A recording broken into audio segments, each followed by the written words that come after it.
A major disaster was averted early Sunday morning after a fierce fire broke out on board the Delhi-bound Thiruvananthapuram to Hazrat Nizamuddin Rajdhani Express while it was traversing through Madhya Pradesh Ratlam district.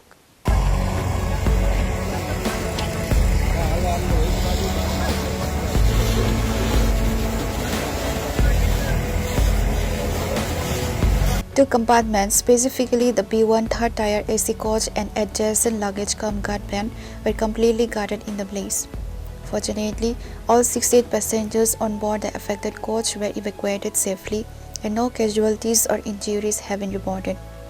3 fire brigade units from the local administration rushed the ruler site and battled for hours to completely extinguish the raging flames.